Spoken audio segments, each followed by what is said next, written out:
दोस्तों, electronic made easy में आप सभी का स्वागत है। आज हम ट्रांसफॉर्मर के VA रेटिंग के बारे में जानेंगे।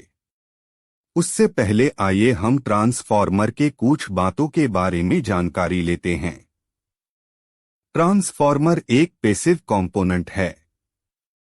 यह इनपुट वोल्टेज को या तो बढ़ाता है या घटाता है। ट्रांसफॉर्मर वोल्टेज को बढ़ाने या घटाने के दौरान फ्रीक्वेंसी को नहीं बदलता। इसका मतलब फ्रीक्वेंसी 50 हर्ट्ज ही रहती है। ट्रांसफॉर्मर का VA रेटिंग मतलब प्राइमरी या सेकेंडरी में वोल्टेज और करंट का गुना होता है। दोस्तों, एक महत्वपूर्ण बात हमेशा याद रखिए कि ट्रांसफॉर्मर का प्राइमरी VA और सेकेंडरी का VA रेटिंग हमेशा समान होता है। ट्रांसफॉर्मर के VA रेटिंग को समझने के लिए हम एक उदाहरण लेते हैं। जैसे कि डायग्राम में दिखाया गया है, एक सिंगल फेस ट्रांसफॉर्मर है।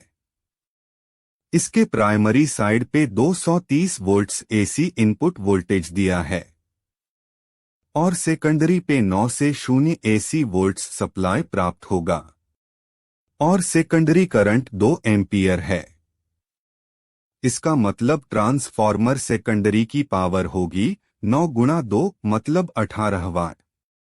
यानी कि हम सेकेंडरी पर 18 वाट तक का लोड जोड़ सकते हैं।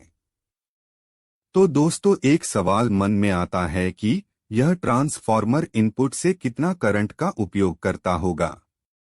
इसके जवाब के लिए मैंने अभी एक बात आपको हमेशा ध्यान में रखने के लिए बताई थी, जो कि ट्रांसफॉर्मर का प्राइमरी VA और सेकेंडरी का VA रेटिंग हमेशा समान होता है। इसका मतलब V1 गुना I1 इसका मूल्य V2 गुना I2 के बराबर होगा। दोस्तों, V1 प्राइमरी वोल्टेज है और I1 प्राइमरी करंट है। इसी तरह V2 सेकेंडरी वोल्टेज है और I2 सेकेंडरी करंट है। इस समीकरण को सोल्व करने पर हमें प्राइमरी करंट का मूल्य प्राप्त होगा, जो कि 78 मिलीएम्पियर होगा। यानी कि प्राइमरी करंट 78 मिलीएम्पियर होगा। अगर ये वीडियो आपको पसंद आया हो तो चैनल को सब्सक्राइब करिए, वीडियो को लाइक करिए और शेयर करिए।